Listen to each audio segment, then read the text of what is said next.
Чынакынч пока вакытты баштабай туруңуз, мен Кожобек келсе баштайын деп тургам да. Кожобек укса жакшы болот эле. Кайсы жерде жүрсө деле кое берет, болбосо биз айтып коебуз, баштай бериңиз. Мен молодой депутаттарга бир кеңешим да, сөзүмдө эмес.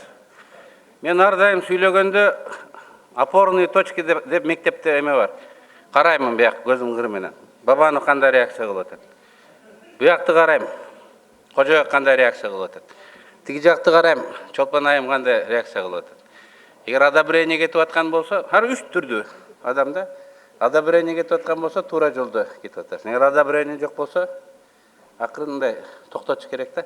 Менин бир опорный точкам жок болуп азыр. Адашып кетем деп турам да. Опорный точкам жок, адашып кетем деп турам да. Кожобек. Тамаша. Да сен кылышта опорный кылып албайсың, маңдайыңызда.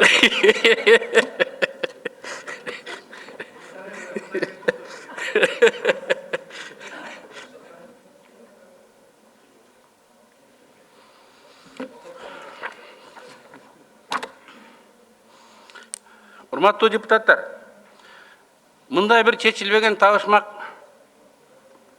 задача бар. Барыңар уккансыңар. Эмне биринчи? Тоокпу же тукумбу деген. Ошондой кырдаал 2005-2010 жылы болду. 2005 революциядан кийин Кыргызстанда легитимдүү бийлик органы болбой калган. 2010 жылы дагы бир да легитимдүү орган болбой калган. Bir жерден баштап бирөөнү түзүп, экөөнү, үчүнчү, төртүнчүсүн түзүш керек. Эки учурда тең тарых ошол миссияны мага тапшырган экен. 2005-та, 2010-да убактылуу өкмөт түзүп, өткөл мезгил жарыялап, легитимдүү бийлик органдарын түзгөнбүз. Кыйын кезде. Мына бүгүн президенттин аппараты ошол кезде мындай кылып койсо болмок экен, тигиндей мындай кылып койсо болмок экен деп сындап атат. Ал экстремалдык, шашылыш. Ары өтсөң, бери өтсөң дагы сөз үстүндө процессуалдык кээ бир бузуулар боло турган заман эле. А бүгүнчү? Бүгүн андай заман эмес. Бүгүн шашылыштын кереги жок, граждандык конфликт, согуш коркунучу жок. Контрреволюциялык төңкөрүш коркунучу жок. Мына ушул убакта дагы биз сиздер киргизип жаткан мыйзам долбоору одоно түрдө процессуалдык нормаларды бузуу менен киргизилип жатат. Бул кечиримсиз. Мен жана айткан сөзүмдү дагы бир жолу кайталагым келет. Биздин азыркы конституцияда референдум өткөрүү тартиби, ага алып чыгуучу маселелердин тизмеси атайын конституциялык мыйзам менен аныкталат. Ал референдум жөнүндө мыйзам деп жазылып турат. Ошол мыйзам мына кече кабыл алынып күчүнө кирди. Мыйзамдын демилгечилерин бири менмин. Биз 12-жылдан бери киргизип жүрөбүз.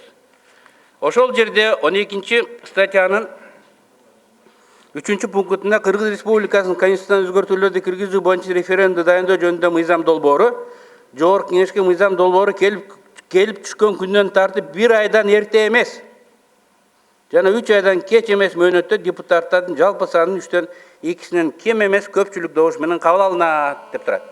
Бардык окуу. 3 окуу тең комитетте кароодаган Асылбек Шарипович отурат, баары бир мыйзамды карап кабыл алуу процесси деп аталат. 23 октябрдан башташ керек. Биз эмне кылып атабыз? 23-нде киргиздик. Жаңы проект, абсолютту жаңы проект. Эч ким көрбөгөн. Шашылып 29 сентябрда 6 күндөн кийин кабыл алып атабыз. Мына мен конституцияны авторумун, көптөгөн авторум иштеп чыгуучулар негизгисимин. Бул мыйзамды дагы иштеп чыгуучунун негизин. Ал 1 ай үчүн берилет. Тунсун, көбүктөр жарылсын, ачуулар тарасын, түшүнбөгөндөргө баары жетсин. Кожобек айтып аткандай, уктап отургандар да түшүнө турган болуп калды дегендей болсун деп 1 ай ошого берилет. Тунсун депчи. Жок, биз киргизип туруп эле чуручуу менен бир жумада алып өтүп кеттик. Мунун баары конституциялык мыйзамды, конституцияны одоно бузгандыкка барабар. Бул бүгүнкү кабыл алына турган өзгөрүүлөрдүн легитимсиз кылат. Туура 2010-2005 жылы бийлик жок турганда президенттин функциясын биз өзүбүзгө алып алганбыз. Бирок башка шарт жок эле. Аны ошол экстремалдык ситуация актаган жана аныктаган. Бүгүн мындай зордук менен кабыл алганга эч ким негиз жок. Анын үстүнө негизги жоболору 1 жылдан кийин кирет деп өзүбүз жазып турабыз. Чыныбай Акын, сиз артында сүйлөп атасыз. Сиз жөнүндө дагы сөз бар, дыкат күтүп туруңуз.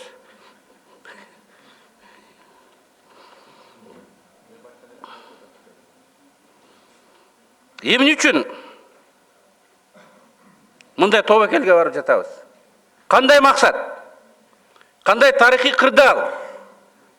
Кечиктирилгис тез кабыл алганга бизди мажбурлап атат.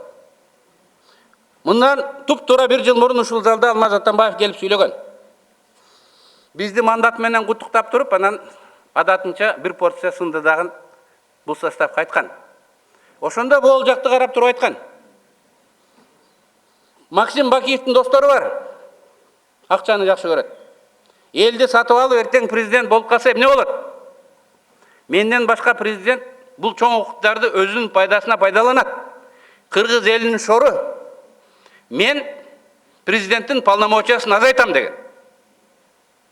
Иса Шешенкуловичтан кайра-кайра президенттин полномочиясы азайды деп элге барыңыздар кайтып келип отурат. Азайдыбы? Көбөйдү. Мисалы, бүгүн өкмөт мүчөлөрүн премьер-министрдин талабы менен президент баарын иштен бошотот. Бул өкмөт боюнча мыйзамда аныкталган. Азыркы киргизген конституцияда ачык так жазылып атат. Өкмөт мүчөсү коргоо министри жана коопсуздук министринен башка өкмөт мүчөлөрүн бошото алат деп. Өкмөт эки баштуу болуп калды. Эки министр өкмөт башчысын тоотпой түздөн-түз президентке баш ийет. Эгер Атамбаев кооптолгон Максим Бакиевдин досу келип калса, так ошол эки министр менен президент өкмөттүн марионетка кылат. Дүйнөдө карап көргүлө, бир да өлкөдө өкмөт мүчөсүн премьер бошото албаган өлкө жок. Бул эки баштуу өкмөт. Бул мина эмес, бул бомба. Президенттин полномочиясы сот бийлиги тарабында дагы күчөп атат. Бүгүн эле сот эмне болуп атат? Мындан кийин президенттин аппаратын өкүлдөрү өзү койгон адам менен дисциплинарды комиссиянын 3/1 коет, 3/1 жогорку кеңеш коет көпчүлүк. Каалаган сотун каалаган убакта жумуштан алып коюу мүмкүндүгүн ачылат. Бүткүл дүйнөдө кабыл алынган соттук өзүн өзү башкаруу деген принцип жоголот. Ошентип президенттин полномочиясы соттук өзүн өзү башкаруунун эсебинен күчөп атат. Премьердин укугу жергиликтүү өзүн өзү башкаруунун эсебинен күчөп атат. Бүт коллегиалдык органдардын эсебинен күчөп атат. Өкмөт премьердин укугу дагы парламенттин эсебинен күчөп отурат.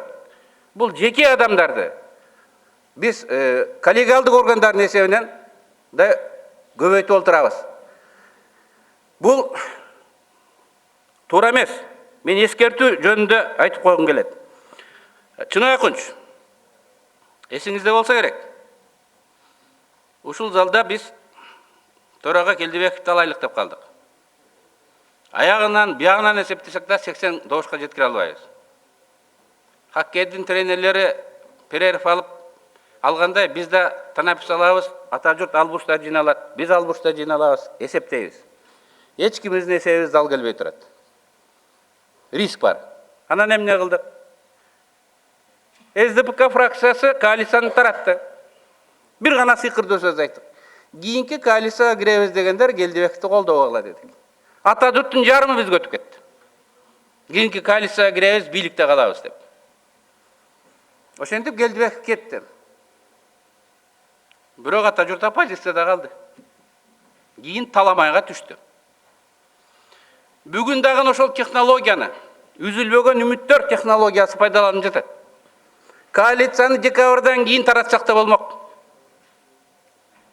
Январда таратсак да болмок. Жазда таратсак да болмок. Сооронбай Жээнбековдун өкмөтүн Атамекен бир добуштан бардык демилгесин колдоп эле келе жаткан. Болгону добуш күндөн күнгө азайып кетип атканын көрүп, үчүнчү добуш берердин алдында таратып, шарт коюлду. Президент эл алдында ачык шарт койду. Иса Шешенкул жаны кайталады, ташка тамга баскандай кылып. Ким добуш бербесе президенттин эмилгесин ал коалицияга кирбейт деп. Мен жана ата журтту бекер эстеткен жокмун. Азырда кээ бир жолдоштор добуш берип, ушул коалицияга кирип калабыз деп турат. Баарыңар кирбейсиңер. Эртең ким лох болгонун көрөбүз. Рахмат.